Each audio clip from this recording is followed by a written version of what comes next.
Okay, at the end of the last video, we talked about how certain factors will lead to more or less demand for a product at any given price. So in this video, we're just going to discuss some of the factors that can cause a shift in the demand curve, which means there's either more or less demand for a product at any given price. So for example, if people experience an increase in their disposable income or get taxed less on their income, then demand for products will generally shift to the right because there'll now be more demand for those products at any given price. If disposable incomes go down or taxes go up, demand shifts to the left because there'll be less demand for products. Bigger populations lead to more demand for products at any given price. Lower interest rates because people will be paying less off their mortgages, so they have more money for other products. And obviously higher interest rates would go the other way. Demographic changes, that means like if suddenly we have more old people, then there'll be more demand for products that older people would generally buy. So things like healthcare, the demand for healthcare products would increase, aged care facilities, etc., etc. The price of consumer sentiment, that means when people are more confident, they generally spend more. So demand will shift to the right for products when people are more confident. If products are advertised effectively, then the demand curve will shift to the right as well, because the idea is to get more people to buy it at any given price. Other things, when things come into fashion, then there'll be more demand for those products. And then the price of substitutes and complements are two other things we'll talk about as well. So substitute goods are goods that can be used instead of each other. So things like bus fares versus driving a car, um, rice bubbles and cornflakes, cereal and toast, Vegemite versus Marmite. So they're products used interchangeably. And essentially what happens is if the price of the substitute products goes up, so say if we're looking in the market for cornflakes, the price of rice bubbles increased, the demand for cornflakes would shift to the right because there'd now be more demand for cornflakes at the same price because the substitute's more expensive. If the price of cereal goes up, there'll be more demand for toast. So if the price of a substitute increases, there'll be more demand for the other product at any given price. Butter and margarine, the price of butter goes up, more demand for margarine, and the demand curve for margarine shifts to the right.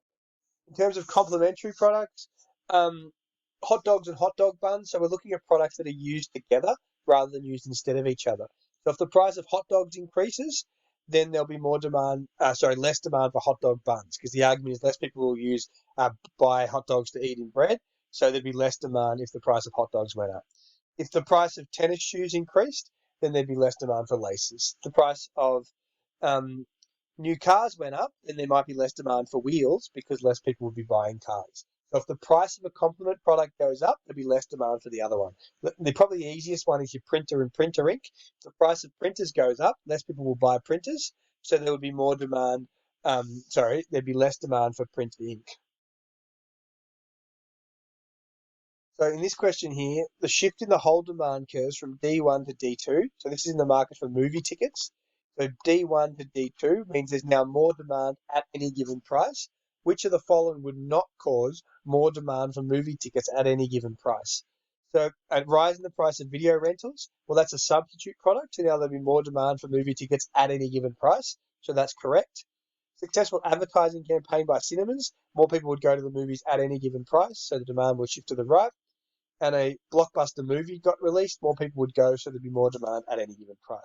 A fall in ticket prices is incorrect because if ticket prices fall, the price is the y-axis. So say we start at this point here where I've got my cursor, a fall in ticket prices won't lead to a shift because a shift means more demand at any given price. A fall in ticket prices would lead to an expansion because there would be now a lower price. So it would cause a movement along our demand curve as opposed to a shift. So in this case, ticket prices is the y-axis, the price of tickets, and therefore changes in the price of tickets don't cause a shift. Only factors other than changes in price. The law of supply is the opposite to the law of demand, which states that the higher the price of a product, the more supply, and the lower the price, the less the supply. So if we increase the price of something, so say the price of compact disc goes from $5 to $10, there's an expansion in supply because more people want to supply at the higher price. The price goes down, so say from $25 to $20, supply will contract because there's less supply at any given price because it's less profitable. So ideally, there's more supply at any given price. So there's more supply at higher prices because the product is more profitable, and less supply at lower prices because it's less profitable. So the law of supply states the higher the price of a product, the higher the quantity supplied, and the lower the price, the lower quantity supplied.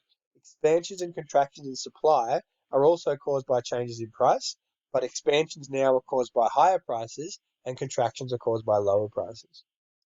Shifts in the supply curve, that basically means that now businesses are more or less willing to supply at any given price. So essentially, this is things that will make businesses more willing or less willing to supply, assuming the price stays the same. So really, most of these boil down to their cost of production. When businesses experience higher costs of production, they're less willing to supply at any given price. And when the price of cost of production goes down, they're more willing to supply at any given price.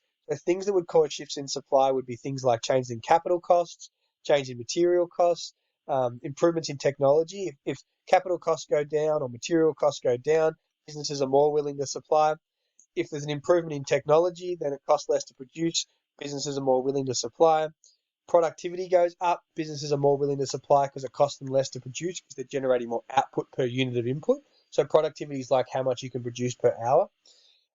Lower labour costs will cause an increase in supply and shift the supply curve to the right. Don't worry about this one here. Climatic conditions, so say there was a natural disaster that wiped out bananas, that would lead to less supply at any given price, so it would shift the supply curve to the left.